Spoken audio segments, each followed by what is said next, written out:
Bom dia. Neemias, capítulo 1. Livro de Neemias, capítulo 1. Palavra de Neemias, filho de Acalias, no mês de Quisleu, isto é, entre novembro e dezembro, no 20º ano do reinado de Artaxerxes, quando me encontrava na capital do Império Persa, Susa. Hanani, um dos meus irmãos, veio de Judá com mais alguns homens. Indaguei-lhe pelos judeus que haviam voltado, os que sobreviveram ao cativeiro, e a respeito de Jerusalém. Eles me informaram: aqueles que sobreviveram ao cativeiro estão vivendo lá na província, passam por grande tribulação, privação e humilhação. Tendo ouvido este relato, assentei-me e chorei amargamente. Lamentei por alguns dias e coloquei-me em jejum e oração diante do Deus dos céus. E desabafei: ó Deus, Deus dos céus, Deus grande e terrível, que cumpres a tua palavra, a tua aliança, e usas de misericórdia para com aqueles que te amam, e obedecem os teus mandamentos. Que os teus ouvidos estejam atentos e os teus olhos contemplem as palavras desta oração que o teu servo está apresentando diante de ti, dia e noite, em favor dos teus servos, o povo de Israel. Sim, confessa os pecados que nós, os israelitas em geral, temos cometidos contra a tua pessoa. De fato, eu e o meu povo temos errado sobremaneira. Temos agido de forma perversa, corrupta e vergonhosa contra ti, e não temos obedecido os teus mandamentos, nem respeitado os teus decretos e as leis que ordenaste a teu servo Moisés. Contudo, lembra-te, por favor, que prometeste a teu servo Moisés: se fores infiéis, eu vos espalharei entre as demais nações da terra. Mas se voltares para mim e obedeceres os meus mandamentos, e os praticar com amor, ainda que os vossos exilados estejam dispersos pelos lugares mais longínquos, debaixo do céu, de lá os reunirei e os congregarei no lugar que escolhi para fazer habitar o meu nome. Ora, estes precisamente são os teus servos e o teu povo amado, que resgataste com teu grande poder e com teu braço forte. Ah, Deus, eu te rogo, deixa teu ouvido alcançar o clamor deste teu humilde servo. Atende a oração dos teus servos, cujo prazer está em amar com respeito o teu nome. Faz com que teu servo encontre compaixão nos olhos do homem a quem levarei o meu pleito. Nessa época, eu era copeiro, degustador de confiança do rei. Neemias, ele estava em Susa, e quando vieram o irmão dele e acompanhado de outras pessoas de Jerusalém, estiveram com ele, ele pediu informação: como é que está Jerusalém, como é que está o povo. Falou: olha, Jerusalém está terrível, né? Está destruída. Alguns dos poucos cativos ainda que ficaram lá está passando por grandes humilhações, provações. Povo que já subiu, foram libertos, retornaram para lá, também estão em grande humilhação, tristeza. Quando ele ficou sabendo disso, ele ficou triste, chorou, mas ele entrou na presença de Deus. Ele orou a Deus, ele clamou a Deus, ele confessou os pecados do povo. Ele lembrou, falando com Deus, sabia que aquela situação estava acontecendo em virtude do pecado. Que Deus tinha dito que se desobedecesse, se não praticasse a palavra dele, que eles os espalhariam. E assim aconteceu. Mas ele também faz lembrar ao Senhor que o Senhor tinha dito que se eles voltassem para ele, se eles se entregassem se convertesse dos maus caminhos, você os reuniria. Então ele está clamando agora pelo povo, clamando por ele, e ele está pedindo a Deus que dê, que ele seja bem aceito, que ele vai falar com o rei, um pedido que ele vai fazer. Eu entendo que sempre, em todo momento, nós devemos orar, falar com Deus. Não importa, não, porque eu errou sim, mas se arrependa do erro, confesse o seu erro ao Senhor e peça perdão. Modifique, saia deste erro e com certeza o Senhor vai exaltar. Nessa época ele era copeiro do rei, copeiro degustador, ou seja, tudo que o rei fosse comer ou beber, ele tinha que experimentar antes. Isso era para evitar que o rei fosse envenenado ou qualquer coisa. Primeiro, antes do rei tomar o vinho, ele tinha que tomar o vinho primeiro, antes da comida, em tudo. Neemias capítulo 2. No mês de Nissan, Abib, isto é, entre março e abril. Então nós vemos aqui que já vai fazer quase 4 meses, porque quando ele recebeu esta notícia, foi no mês de Quisleu, que foi entre novembro e dezembro. Agora já está nisso a Bíblia, que é entre março e abril, então aproximadamente 3 e 4 meses. Ou seja, ele ficou, depois que ele recebeu a notícia, que ele ficou orando constantemente, né? Tanto de dia quanto de noite, para falar com o rei. No mês de Nissan, Abib, isso é entre março e abril, no 20º ano do rei Artaxerxes, na hora de servir-lhe o vinho, levei-o ao rei. Nunca antes eu havia me apresentado com um semblante triste na presença dele.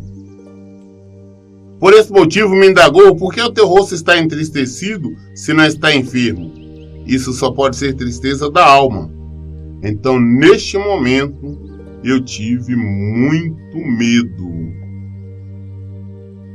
Ele sempre apresentava na presença do rei, sempre com um semblante alegre, tranquilo. Mas neste dia, especialmente, ele estava com o semblante decaído, triste. O rei olhou, claro que o rei não gostava, não permitia que ninguém ficasse na presença dele tristão, chorando, por um motivo ou outro. Então o rei pergunta a ele: vem cá, o que está acontecendo? Por que você está triste? Qual é o motivo da sua tristeza?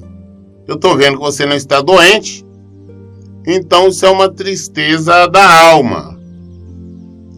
Quando o rei falou isso, ele ficou com medo. O rei pode mandar fazer qualquer coisa, porque é quase como uma ofensa estar na presença do rei, servindo o rei, cabisbaixo, triste. Então ele teve medo. E justifiquei ao rei, que o rei viva para sempre. Como o meu rosto não estaria triste se a cidade em que está o sepulcro dos meus pais está completamente destruída e as suas portas consumidas pelo fogo? Então o rei me perguntou: o que estás desejando me pedir? E nesse instante fiz uma rápida oração ao Deus dos céus.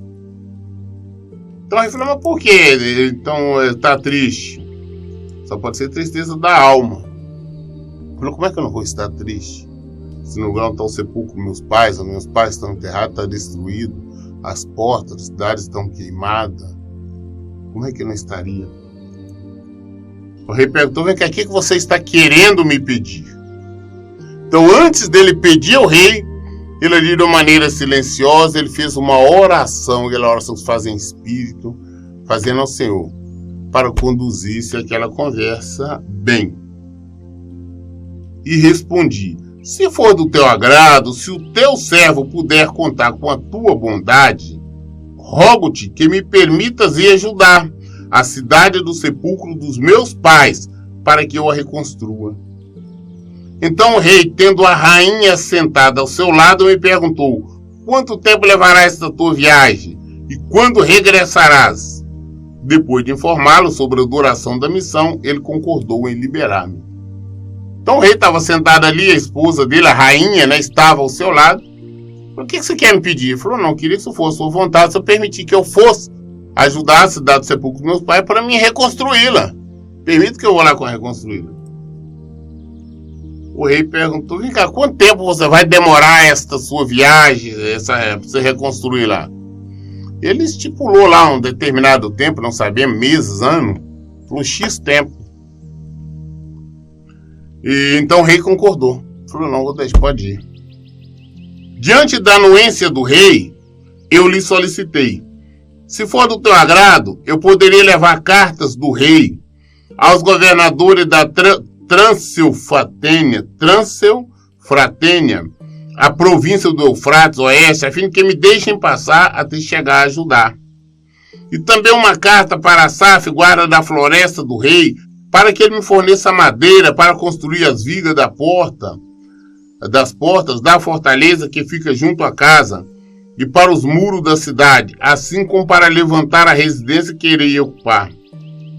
Visto que a generosa mão de Deus estava me abençoando nesse sentido, o rei atendeu todos os meus pedidos.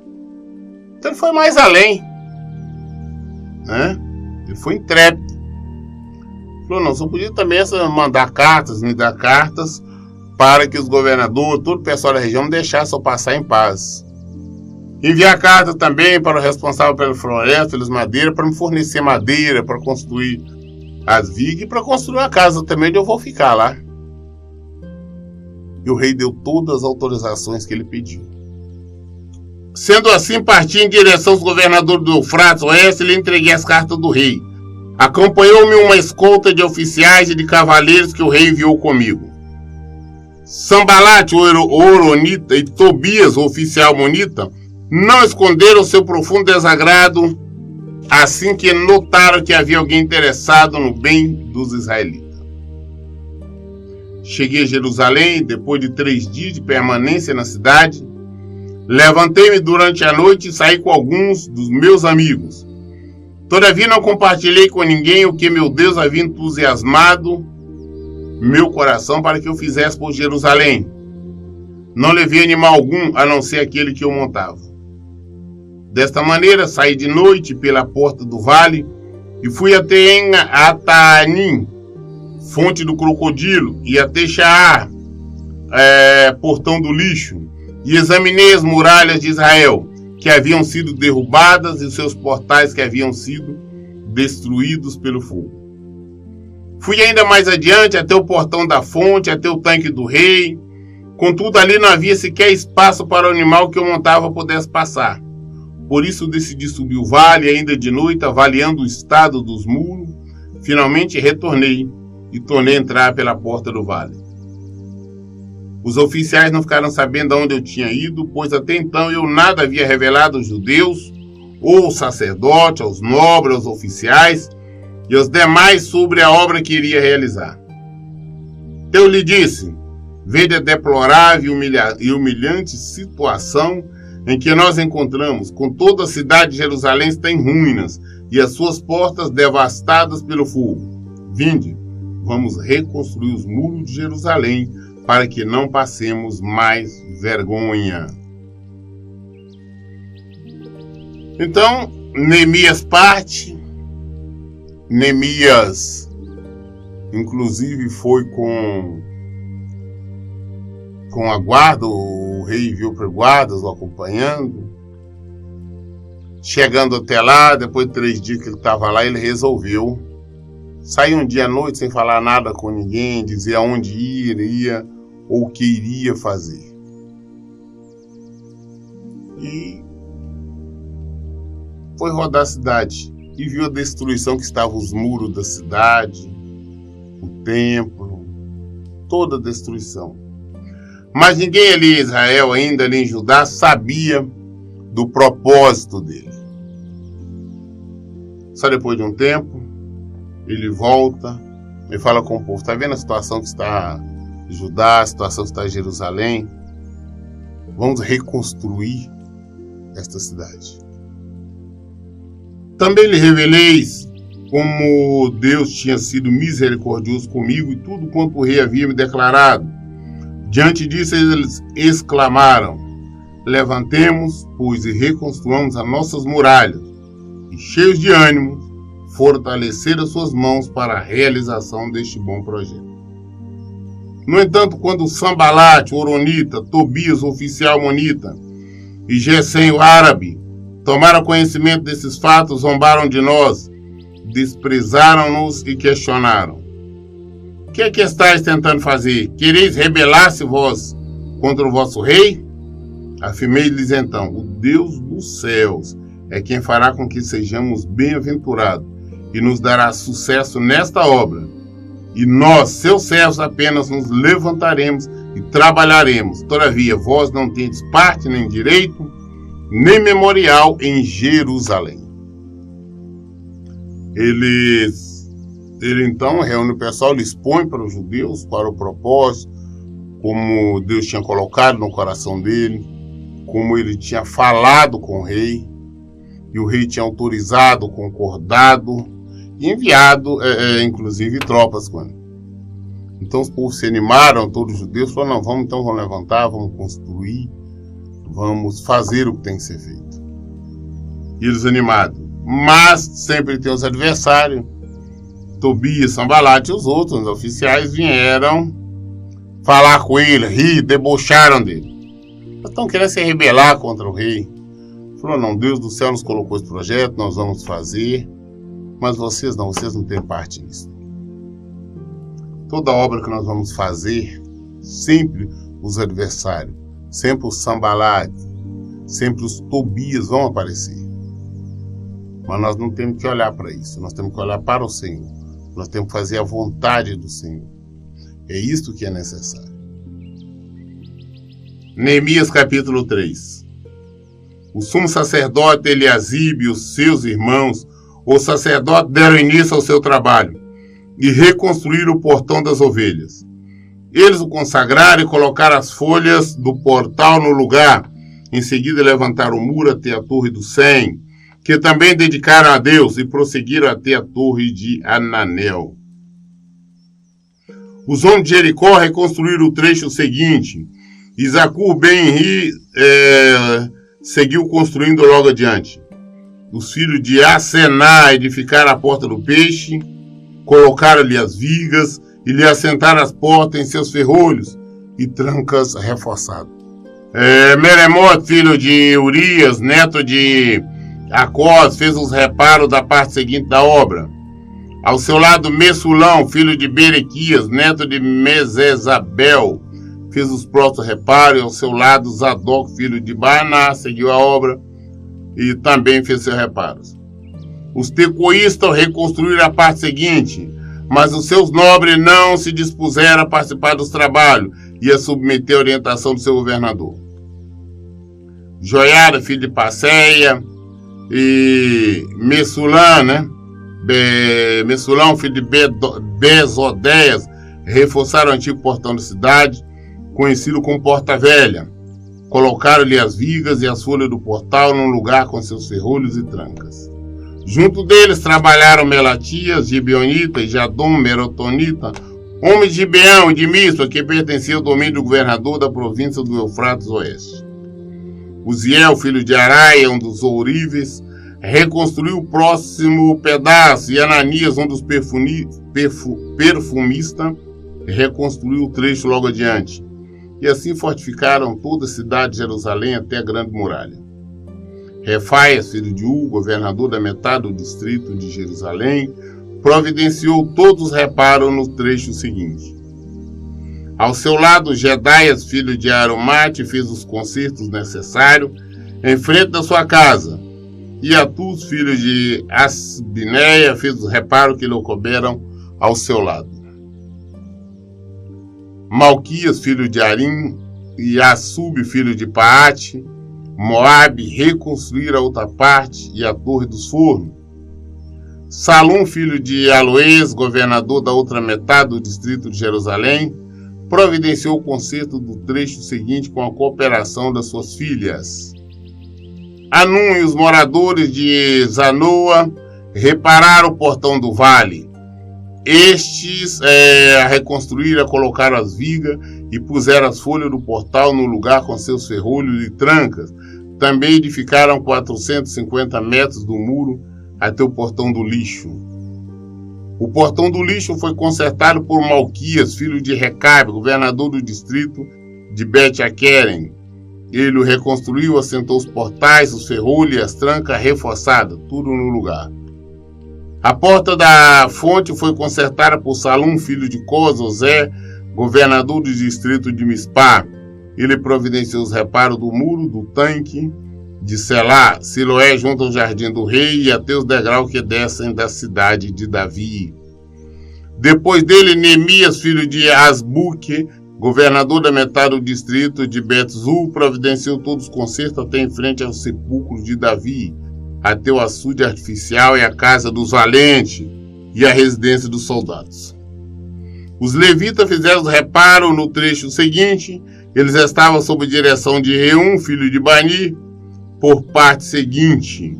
Asabias, governador da metade do distrito de Quelá, fez todos os concertos necessários em seu distrito. No trecho que vem em seguida, a reconstrução ficou a cargo dos seus compatriotas, sob a supervisão de Bavai, filho de Enadab, governador da outra metade do distrito de Keila. Ao seu lado, Ezer, filho de Jesua, governador de Mispá, realizou os concertos desde em frente à subida para a Casa das Armas até a esquina do muro. Em seguida, Baruch, filho de Zabal, reparou com grande empenho outro trecho da obra, desde a esquina do muro até a entrada da casa do sumo sacerdote Eliasibe. Depois dele fez os concertos Meremote, filho de Urias, neto de Acós, reparou outro trecho, desde a entrada da casa de Eliasibe até o fim dela. As demais reconstruções foram realizadas pelos sacerdotes da redondeza. Depois Benjamim e Assub fizeram os concertos em frente da sua casa, e ao lado deles Azarias, filho de Maacéia, filho de Ananias, providenciou a restauração ao lado da sua casa. Em seguida, Binui, filho de Enadad, reparou outra parte, desde a casa de Azarias até o ângulo entrante do muro. E Palau, filho de Uzai, trabalhou em frente da esquina do muro e da torre que sai do palácio superior, perto do pátio da guarda, junto a ele Pedaias, filho de Parós. E os servos do templo que habitavam a colina de Ofel fizeram os concertos necessários até em frente da porta das águas, na direção do leste da torre que ali se destacavam. Os tecoístas construíram outro trecho, desde a grande torre que sobressaía até as muralhas de Ofel. Para cima do portão dos cavalos, os sacerdotes se dedicaram também aos trabalhos e à reconstrução, cada um em frente à sua casa. Em seguida, Zadok, filho de Imer, fez os devidos concertos em frente à sua casa. Semaia, filho de Secanias, guarda da porta oriental, fez a restauração no trecho seguinte. Hananias, filho de Selemias, e Anum, sexto filho de Zalaf, reconstruíram o trecho seguinte. Depois dessa parte, Messulão, filho de Berequias, fez os concertos necessários em um trecho em frente à sua moradia. Depois dele, Malquias, um ourives, realizou todos os reparos do muro até a casa do servo, do templo e dos comerciantes em frente da porta das revistas e expensões, até o posto de vigia da esquina, e entre a sala de cima da esquina e o portão das ovelhas. Os ourives e os mercadores realizaram as restaurações necessárias. Nós vemos que eles reconstruíram todos ali os muros da cidade, né? Os muros de Jerusalém estavam destruídos. Cada equipe estava consertando uma parte. E nós vemos que foram marcados. A gente fala, não existe os registros. É o registro cada família, cada equipe que restaurou, consertou parte dos muros de Jerusalém que estavam derrubados que estavam destroçados. Então todo aquele trabalho de equipe, todo o povo se levantou e ergueu então, novamente consertando os muros da cidade destruída. Colocando as portas, porque tinham várias portas, né, várias entradas, e eles tudo fizeram, organizando, para terminar a obra a contento. É claro que isso deixava os adversários tristes, deixava os adversários chateados, os adversários revoltados. Mas não importa. Nós devemos sempre fazer o nosso trabalho de reconstrução. Nós devemos erguer os muros, consertar aquilo que está destruído, levantar, erguer, sem nos importar com os adversários. Então agora nós vimos que a maior parte dos muros de Jerusalém foram consertados. Nós lemos hoje Neemias, até concluímos a leitura do capítulo 3. Amanhã, querendo Deus, então daremos início ao capítulo 4 do mesmo livro de Neemias. As respostas, as dúvidas, estão tudo na Bíblia. Por isso eu digo, falo em todo o tempo, gente, leiam e pratiquem a Bíblia. Que Deus abençoe. Tenham um bom dia.